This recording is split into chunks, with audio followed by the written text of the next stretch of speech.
আসসালামু আলাইকুম। সবাই কেমন আছেন? আলহামদুলিল্লাহ, আমি আপনাদের দোয়ায় খুবই ভালো আছি। আজকে আমি আপনাদেরকে কিভাবে আমি ঘরে চিকেন স্টিক তৈরি করি সেই রেসিপিটাই দেখাবো।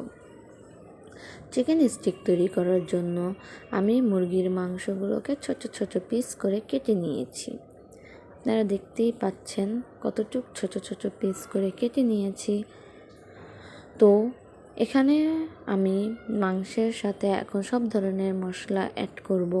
তার জন্য আমি এখানে আদা রসুন বাটা দিয়েছি একটুখানি লবণ, দিয়েছি গরম মশলার গুঁড়ো, তারপর দিয়ে দিলাম হলুদের গুঁড়ো, এখন আমি দিয়ে দিলাম মরিচের গুঁড়ো, তারপর আমি দেব এখানে সামান্য একটু ধনিয়ার গুঁড়ো। এখন এখানে আমি দিয়ে দিব লেবুর রস। যেহেতু আমি এখানে টমেটো সস ব্যবহার করব না, সেহেতু আমি এখানে লেবুর রস দিয়ে দিব। আর লেবুর রস দিলে হয় কি, মাংসটা সফট হয়। দিয়ে দিব সয়া সস। তারপর আমি এটাকে ম্যারিনেট করব। আর একটা কথা, মাংস আপনি যত ভালোভাবে ম্যারিনেট করবেন ততই খেতে ভালো লাগবে। আর এটাকে রেস্টে রাখতে হবে প্রায় 1 থেকে 1.5 ঘন্টা পর্যন্ত। তাহলে এটার যা মশলা, সব ধরনের মশলা মাংসের ভিতরে ঢুকবে, তারপর খেতেও খুবই মজা লাগবে।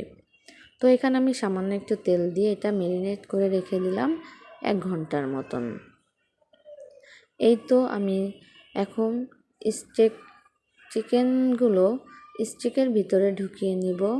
তো আমি একটা একটা করে ঢুকিয়ে নিব, আর একটার সাথে একটা যাতে মিশে থাকে এভাবে আমি একে একে সবগুলো স্টিকে মাংস ঢুকিয়ে নেব। আপনারা দেখতে থাকুন।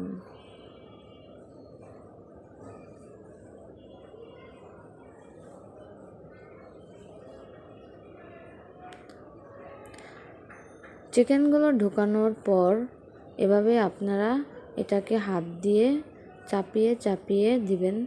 কারণ কি, চাপিয়ে না দিলে এটা আপনাকে যখন আপনি